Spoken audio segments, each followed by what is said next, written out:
Another day, another Politifact fact check. And today we got one, it's a little different. We got Biden's healthcare speech gets the figure mostly right. I kind of thought that was funny. It's a little cute. It's like little Grandpa Joe. We're like, hey, you did a good job out there today, buddy. So it says here, on the same day the Affordable Care Act made its third appearance before the Supreme Court, President-elect Joe Biden gave a speech on healthcare and took questions from the press.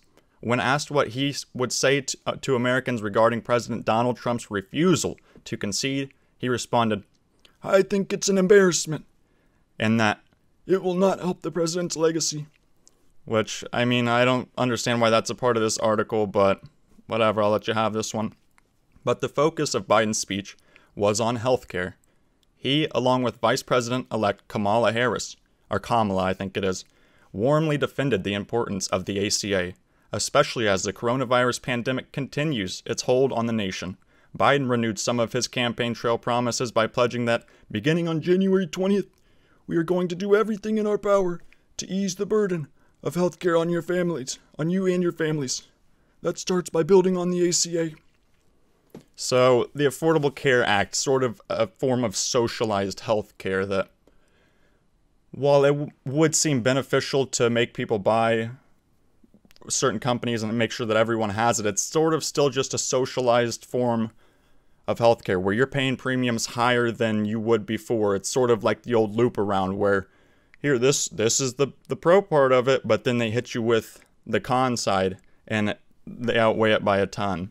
I mean, longer wait times in the ER. I believe that they have a similar form of healthcare in Canada, and I mean, their wait times are far greater.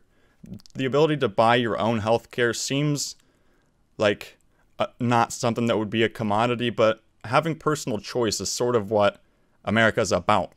It's not about forcing people to have the same type of insurance so that you pay for my premium if I'm at a higher risk and I pay for yours. America's about taking responsibility for your own actions. So, you know, if you're going to smoke 15 packs of cigs a day, you're going to pay a bit higher of a premium. That's just the lay of the land, unfortunately. But the only way to get around it would be using a socialized healthcare, which has not proven to be the best at all. He also called attention to the people who are either now suffering from COVID-19 physically or economically, noting that 10 million people who lost their jobs have also lost their health insurance. We checked this number when Biden referenced it in his Democratic convention speech and found it may actually be the low end of an estimate. That's so weird. A July report to the Urban Institute found that from April through December 2020, 10.1 million people will lose health insurance tied to a job that they lost during the pandemic. Wow. That is an astronomical difference. But the Kaiser Family Foundation's estimates that number's closer to 27 million, counting both people who could lose their employment-sponsored health insurance and become uninsured due to the COVID-19 pandemic, as well as dependents who may have been covered on the same plan. It's so weird that these things so closely correlate. You know, the COVID-19, ooh, scary virus, ooh, and then out of nowhere, we also, well, I guess not out of nowhere, but we also need, that's why this healthcare is so important. The Affordable Care Act can help all of you. It'll save us from the China virus. Harris warned that a decision to nullify the ACA could take health care away from 20 million Americans and could take away protections for more than 100 million people with pre-existing conditions, figures that we had previously checked and found accurate, as well as returning to the days when insurers were able to charge women more than men, and when pregnancy could be a pre-existing condition. Well, yeah. Pregnancy could be a pre-existing condition back then because you know how much more likely a woman would have been to die when giving birth. And while I assume that nullifying the ACA, yeah, actually, I think if they nullify the ACA, it wouldn't really change. These people's plans would change, actually. They'd still have the same insurers, but, I mean, you'd pay a premium based on, I assume, your health conditions as the average person would, rather than being confined to pay for your neighbors.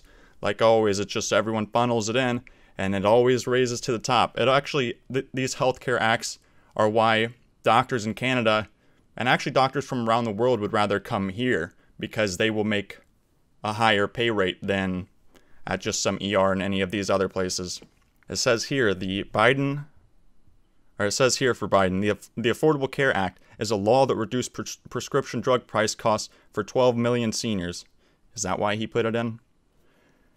This statement requires context. It's a point that Biden raised during the campaign in reference to Medicare's so-called donut hole, the name given to the coverage gap in Medicare's drug programs, which left beneficiaries who reached that gap responsible for 100% of their prescription drug costs. Now, I understand that it would be important to help the seniors, help people who have a difficult time to afford their health care, but aren't seniors typically the ones at the top of the spectrum for the amount of income that they have? I mean, as you grow older, your income should essentially proportionally grow along with that. So that's part of the problem, where the premiums that you're paying are for people who are older as well. It's just socialized where everyone pays for each other, which, I mean, you could argue is something that you would find beneficial, but at the same time, there are so many negatives. It's the same as when you add socialization of any issue. The people at the top go all the way to the top, and then the people at the bottom just sit there trickling. They're all paying for each other just as one homogenous group, and it doesn't ever break out of that. Wait times are increased, everything. And that was just a short little quick fact check about this one. I'm not too in the loop with healthcare. It's one of the things I haven't really gotten too in depth into, but however, I did do some research on it already. I always do. So I think that I've made some valid points here.